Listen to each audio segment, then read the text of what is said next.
For this current wave, our assessment is that it will not be as severe as the Omicron wave we experienced earlier this year.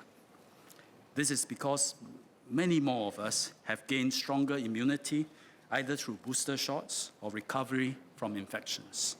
And this will significantly impede the circulation and transmission of the BA.4, BA.5 viruses.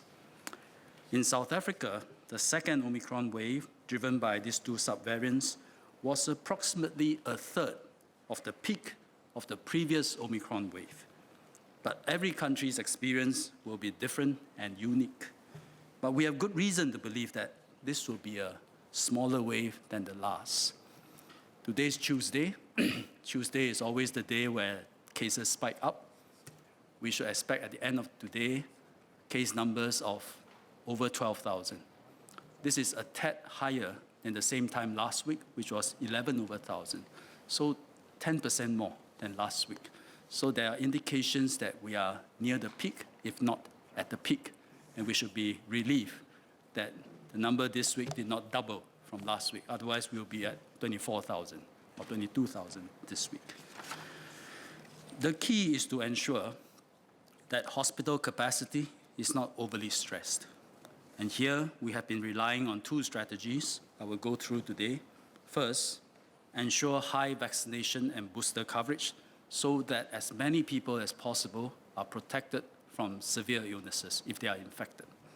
Second, ensure that our healthcare institutions and facilities are prepared and be able to ramp up should there be increased admissions.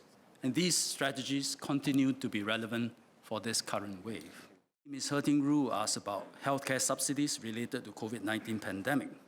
As at end FY 2021, the government has spent about $730 million and $220 million on subsidizing inpatient and outpatient treatments for COVID-19 respectively. And since February 2020, we have progressively stood up more than 1,000 PHPCs. Alongside our polyclinics, the PHPCs play critical roles in providing government-subsidized swabs, COVID-19 vaccinations, and oral antivirals. We did not reduce the number of PHPCs earlier because we anticipated a new wave of infection, which did happen.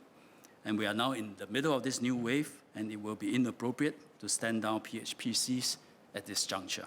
This is in response to Ms. Her's question. So in conclusion, Singapore has been weathering the COVID-19 pandemic through a comprehensive approach. While we have assessed that there is no need to tighten SMMs for now, we urge everyone play our part, take the necessary precautions, exercise individual and social responsibility to keep the infection rates low, support our healthcare workers and healthcare institutions to weather through this wave.